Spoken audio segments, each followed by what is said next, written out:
Hello, I'm Tracy Grimshaw. Welcome to A Current Affair. In a moment, the Aussie miracle worker giving Mother Nature a hand.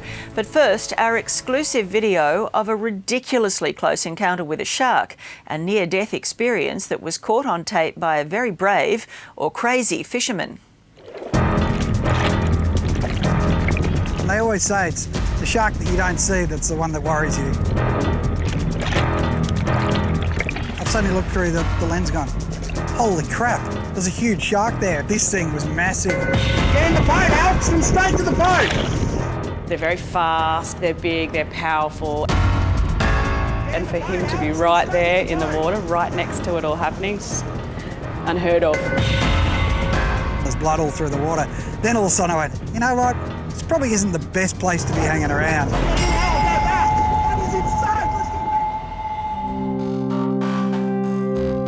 It was a fishing expedition in the name of science. McGlashan and his mates, along with a fisheries officer, had caught a striped marlin and tagged it. The fish was exhausted. So you can see now he's got it by the bill, he's holding it there, keeping the head down to get the water up and running through. As they prepared to let it go, Al jumped in to get some footage of what was supposed to be a textbook release, but something else had an eye on them. He's watching it obviously for an opportunity to come and add him to the menu.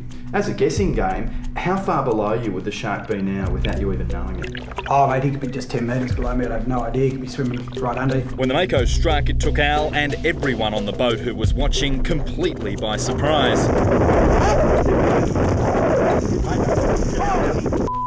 You can see the shark, there he is there underneath, coming up, and you see me stick my head up going, oh! So this is the moment right now? Yep, you'll see my head come up as it comes in, you know, it's like, holy crap, there he is there, you know, you can see him come in underneath, and I've looked up going, ooh, this has changed the game a bit, you know.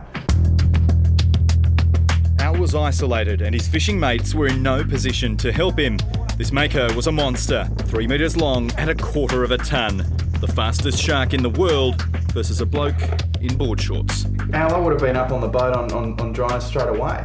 Well, that's the interesting thing, because he was between me and the boat, so I probably had no option to stay there and shoot the photos as much as I could, you know. Al was metres from a monster, but kept filming and taking photos, hoping desperately that he was in fact capturing this incredible moment. I've gone, that's going to make an awesome photo. And so I'm just sitting there clicking.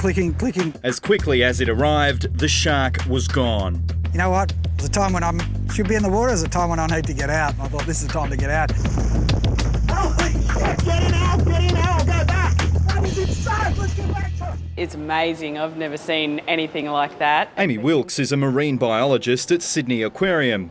Oh, there he is out of nowhere.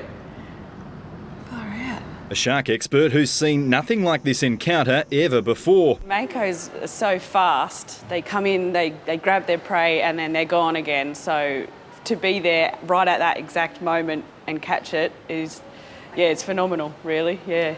In one word, spectacular. I just think it's really impressive footage and 1 in a million kind of shot, really, and very exciting for him to have been so close to all the action, I think. G'day, Chris. How are you, mate? Welcome to my office. McGlashan has been hooked on fishing for as long as he can remember. My theory was I never wanted to work a day in my life. So I tried the suit and tie for a while and I didn't like working for someone else. A professional fisherman, fishing writer and photographer, he's seen and done it all. Every adventure captured on his own DVD series. I've been fishing pretty much my whole life. Landing marlin and wrestling with sharks, all just a day's work. Until his encounter with the Mako, this was McGlashan's proudest moment. McGlashan reeled in a record-breaking tuna weighing 154.7 kilos. It's enough to make an already passionate angler go over the top. That is a big fish! This latest encounter bigger than he'd even contemplated before, and it's only increased Al's love of the water, fishing and photography. Seeing these things in their natural environment is just amazing, and out there it's all fluid, there's nothing to look at, it's just blue background and these fish swimming around. It's, you know, I don't know, it's a sort of excitement that you can't control, you know, just like, oh, I've got to go back. As for his family, they've mixed feelings about the danger, especially his wife. She's talking to me again, yeah, so the kids are excited about it. They think it's the best thing ever. Rach is a bit like, you're an idiot. And my mum, I don't think she'll talk to me again. She thinks, well, that's it, you don't have to do it ever again. It's that excitement that will have Al back in the water soon, but he will pause even for a moment to consider just what happened. A little bit hesitant when I go back in, but I will go back in again. Having seen it was so, like, it's sort of like, yes, it's a bit scary, but no, that was awesome. Al's a lucky man, but the poor marlin didn't stand a chance, did it?